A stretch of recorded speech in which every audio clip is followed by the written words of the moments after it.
10:30 in the morning. Big achievement. My name's Millie / Margomool is my artiste name, and I'll be kind of talking about like the dichotomy of like me as Millie and me as my like glossy artiste name Margomool. But we'll get into that. Yeah, my pronouns are they, them. I sometimes flirt with a he, him. We'll see. I'm genderqueer, sometimes leaning to trans mass / non-binary witch fairy. It depends on the day. British Italian, raised in Leicester, now live in London. And I'm a musician in the most widest form, but I'm also a producer and facilitator. So I would describe myself as a socially engaged artist, and I really, in recent years, have been trying to figure out how do I merge my community arts work with my like Margomool solo arts work, and that's what I'm going to be talking about a bit today. The importance of trying to bring those two things together, and also the importance of trying to have them separate as well. And for context, right now, what I'm doing right now in my work, performing, creating music under my like original artist name. I'm also running a choir for older people in Elephant and Castle who are mainly working class residents. I run a group, like a songwriting group for people who are neurodiverse and disabled in Brent, which is in the north of London. I teach students vocals and songwriting and improvising, mainly with a focus on supporting trans students, and I'm studying a lot around how do we provide gender-affirming health care and voice care for trans people, and currently studying that. And I run a project called Trans Chorus, which is a song circle for trans people, which is all about trying to create a sense of community, and also just debunking myths around like the gender binary and the voice, where we just have a space to like improvise in, creating, and using the body and the voice as a way of like moving away from dysphoria and actually coming back into our bodies. So that's what I'm doing right now. And I'm also a carer as well. So this is all the stuff, all the things. That's where I'm at right now. But yeah, I'm going to give you a bit about my background, a bit about how I have navigated that, and a bit about what I see moving forward. But within that, the main things that I'm going to be talking about, like 3 main pillars of how I think it's important to thrive as an artist, or tools that help me thrive. It's community. How do we make our art be community-based, for people, with people? How do we pace ourselves? How do we bring presence to our art and what we're making? And how do we stay adaptable and move and change? So that's what I'm going to be talking about, and then I'd really love, and when we get to the questions part after the wonderful chat from Rachel, just some chats. Like, I'd love to know how you bring community to your art, how you pace yourself and like stay focused, and how you have to move and change. I think that's 3 cool things I would love to hear from you guys in the little sort of questions part. / maybe you'll break that down later with Michael and Michelle. But yeah, so a bit about my background. From a very young age, I grew up in Leicester in quite like a middle class household, with a family that had the means to like take me to theatre shows. So I want to be really honest about that. They would take me to shows, they would take me to see things. My mum worked in the arts sector, and so did my dad. So that's something I'm going to be really honest about. Was sort of given environment in which we could go and see stuff. They sort of showed me cultural things. And that's not just to say that middle class people get that, but that's just where I grew up. But that said, I found like formal music education not accessible at all. My brain isn't very math brain focused, and the way it was taught was quite mathy. I'm much more like in the body kind of music person. So I didn't study music formally until I was about 23. I'm 28 now. And I was like, oh, I'm singing all the time, and I should probably understand like how this is working and what I'm doing, because I need to be safe whilst I'm doing this. So yeah, that's something to know. But I was really lucky to be in Leicester at a time where there were these amazing like grassroots arts organisations that kind of brought me under their wing and taught me about how do you produce vocals, how do you write, how do you create with other people, how do you jam. So I worked primarily with soft touch arts. Anyone know soft touch arts? Yeah. Yes? If you don't know soft touch arts, yeah, Maki knows them.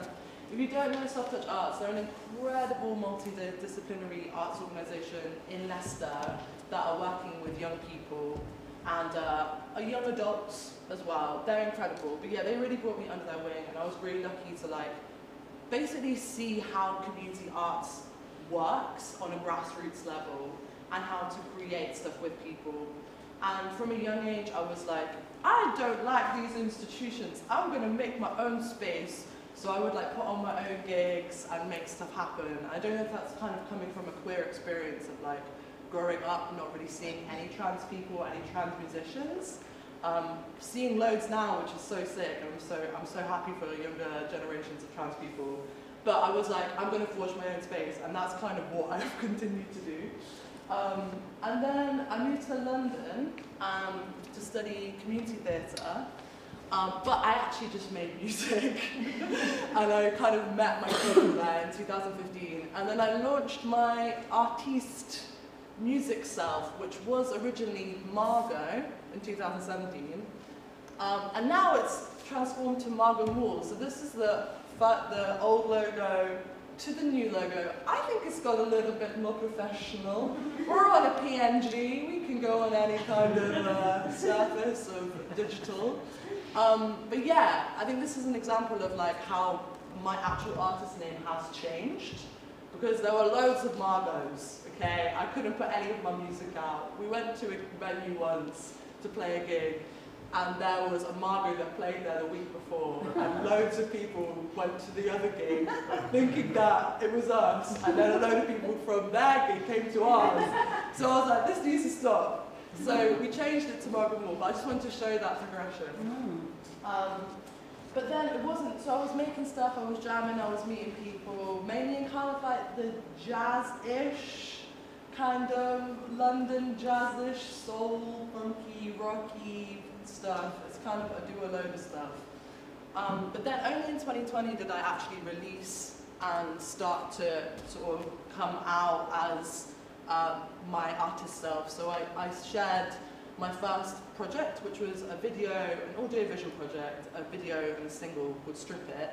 It's a little bit raunchy, so I'm not going to show anything today, but it was essentially about the policing of femininity and how patriarchy creates toxic feminine ideals of how feminine bodies should be.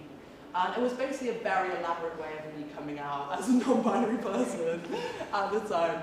And yeah, it did well, so to speak. We got played on radio, all the glossy stuff, like it went to, it got screened at the LA Queer Film Festival. It's like the first time my art like actually went outside of Leicester and London.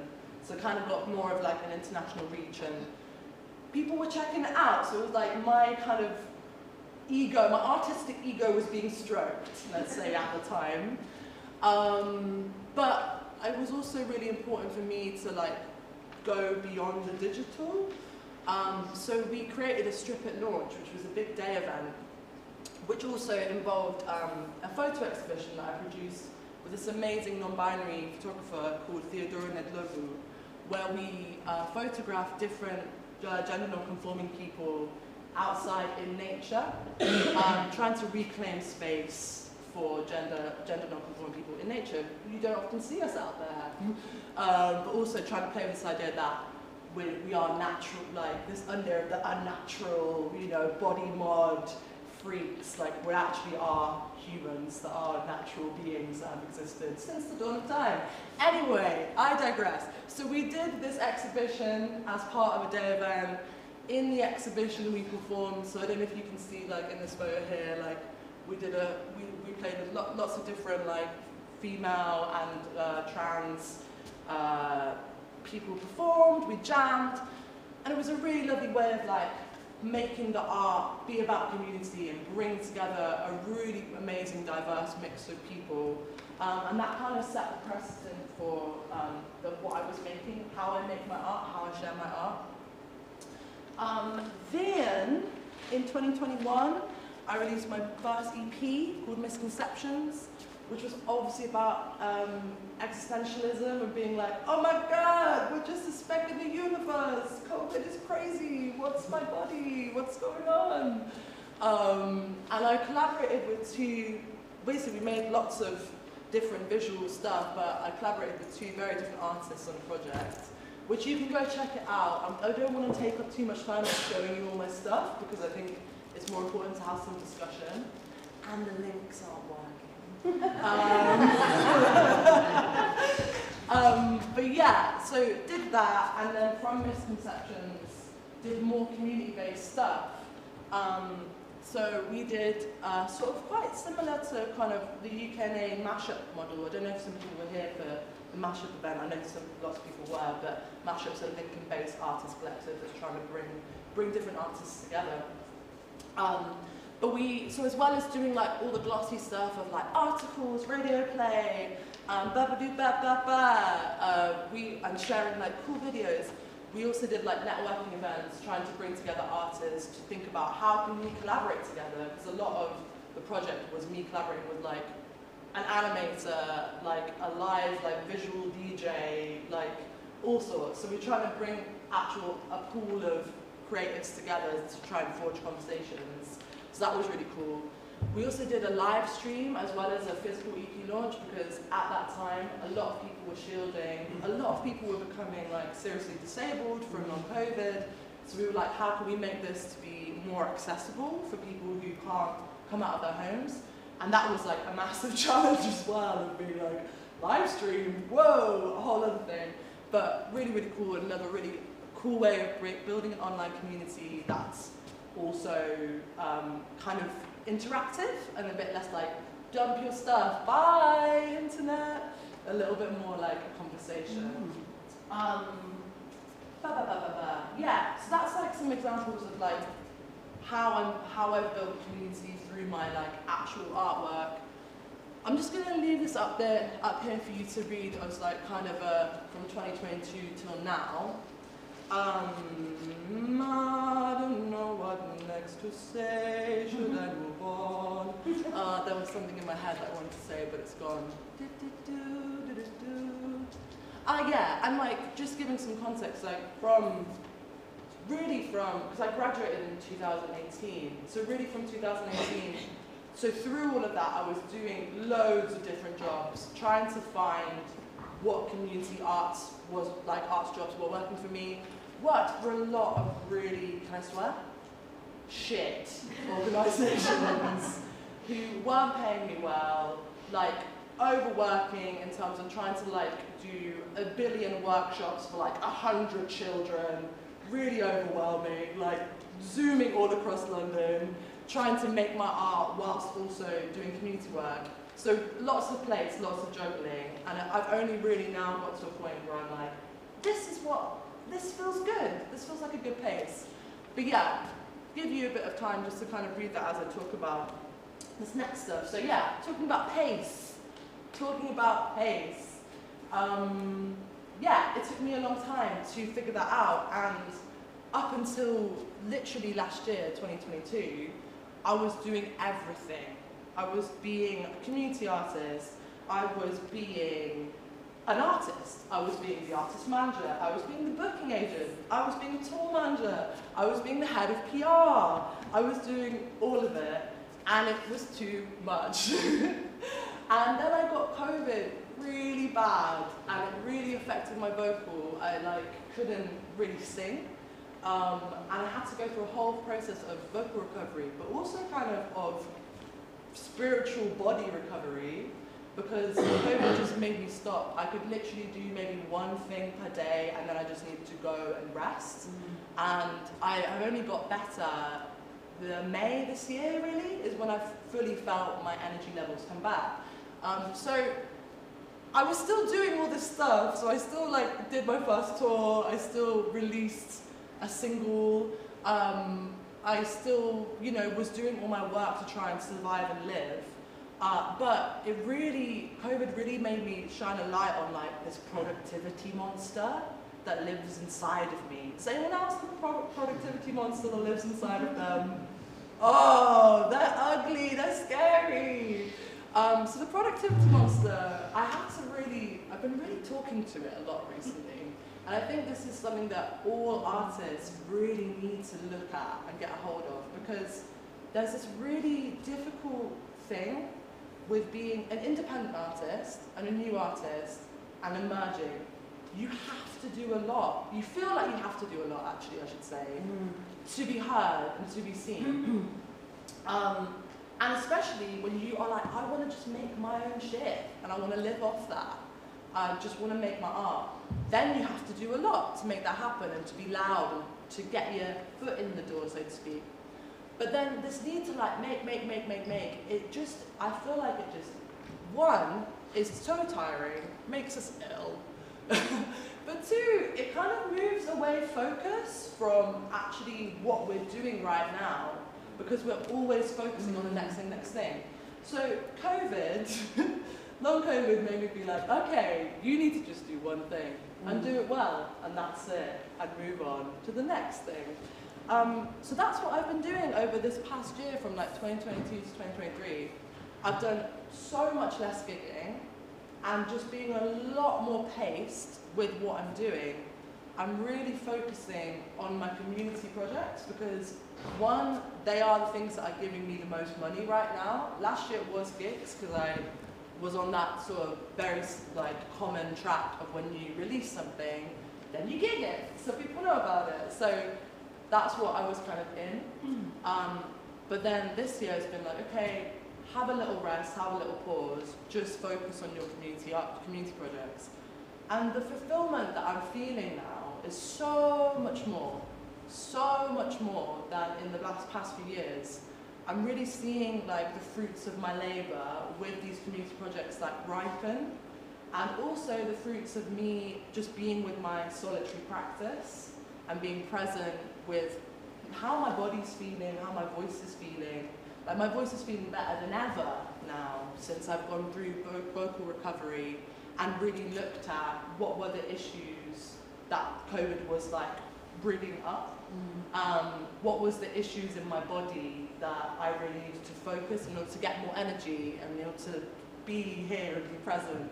So yeah, I feel like for me, presence and focus and trying to just soothe and caress and stroke that productivity monster, you know, to be like, not everything needs to happen now, and actually by you focusing on what you're doing just right now, that's going to be so much better for you than being like, I'm going to do all things well, and like kind of half-ass do it, if that makes sense. So hopefully that's resonating. And so for example, things that have brought me a lot of joy. So in the past, like if I got a cool radio play, I'd be like, oh, I feel so good, my artistic ego feels good. If I like was supporting like a really cool artist, I'd be like, oh, I feel so cool. But maybe the gig actually would be a bit off, you know? But now, I felt so much joy this year. My like neurodiverse kind of writing group, they performed their own, they're starting to write their own music after 2 years of me like building trust with them. Now we're getting to the point where they're like, hey, I feel confident enough to like produce my own music. That is a massive milestone for me and it's brought me so much joy. Another project is going, we're getting loads more funding, a lot more attention, and it's really, really exciting. And that's something that I've been putting my effort in for 2 years. And now probably it's going to sustain me both spiritually, artistically, but also monetarily. We like that. And an example, someone asked me to do a commission of like an ambient piece. I've never done an ambient piece before. So I spent just 2 weeks like playing with synths and kind of just getting into a completely different sound world. And that was really satisfying, just to be like, I'm just gonna do that for 2 weeks and really, really smash it. So that kind of hopefully is a little nice example. I'm gonna go back so it's not just my face. But we've got this nice question for everyone to think about. And then, yeah, last thing, talking about how do you following intuition and being adaptable. Big, big, big. So, yeah, our future goals as artists, they need to be malleable. They need to change because we change and the world changes like every day at the moment. So, yeah, for me, art is a reflection of the world. It's a reflection of you and the world and how the world is changing and how you're moving with the world. So you need to have those goals set. You need to make sure that they can be fluid and change, because otherwise, if you're holding on too tightly, you're not going to be making work that's actually serving you or serving people. So for an example, for so long, I had this idea of this album called Waterworks that I was working with an older version of my band. Literally for years. We played this set of music for like 4 years. And the album was about the ebb and flow of emotions and how we like ride different intensities of emotions and move with them. So I think in 2022, summer of 2022, me being mid-COVID badness, ridiculous, silly idea, I was like, let's record it. We recorded it, it was beautiful, it sounded amazing, and then I didn't want to do anything with it. I just had no desire to produce it. I had no desire to work on it, and I realised, actually, I just need to let this sit. That's an older version of me, I need to archive it. That's what I needed to do, that's why I wanted to record it. And then what started to emerge was this new, completely new sound. So before I was making music that was very much based on like funk, rock, folky, soul, jazz, now it's kind of, in the last few years, it started to move towards a solo sound. So I started playing with this solo sound, which is very much using like drum synths, loops, and like cool bass synths.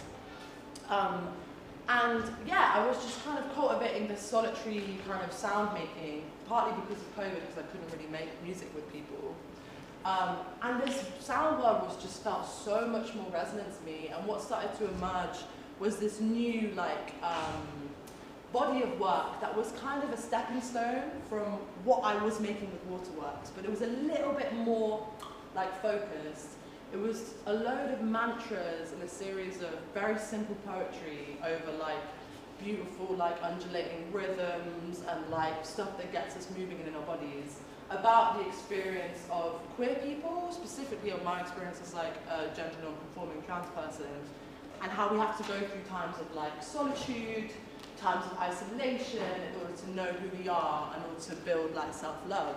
So it felt like a bit more of like a focused subject from Waterworks. I was like, emotions, they're a lot. Now it's kind of like, oh no, this is really about what my experience is, and I'm telling my story. And yeah, I've been like playing with it, changing it for like the last 2 years, and it's still feeling so good to sing it like in my body and to perform it. And now I found a software that I've been working with that like actually produces the music like super, super well. And so things are like changing with it, and I'm kind of like, okay, you're ready to start like getting this down on record. People have been hearing it and they're really excited by it, and they want to come, they're asking, oh, you're going to go with this label, you're going to go with that label, maybe you should do this, blah, blah, blah. So like, that's really, really exciting, and that I wouldn't have got to that if I just held on tightly to the album, to Waterworks. I wouldn't have found that sound, and it wouldn't have resonated as much. So hopefully that's a good example. And kind of alongside it, I think I already mentioned I've been doing this work with trying to understand more about trans voices, about how we can use like the voice as a way of affirming and getting into our bodies, and how there's like such little knowledge about how to actually treat trans voices like properly within like vocal healthcare and like vocal training. And I've kind of got this like idea that with this new sound of creating like an archive of trans voices, that is both educational and artistic. So that's something I'd love to do, but I'm not quite sure how it's working. But I'm kind of just following my intuition. So I've been starting this song circle called Trans Chorus, widening my network of amazing trans singers and non-singers, and kind of building it.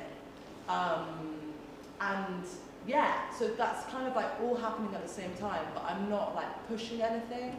I'm just sort of letting stuff emerge and happen, being present with it, and yeah, seeing where it goes. And I think when the time is right, I'll know, and then we'll make it happen. So yeah, I hope that's useful.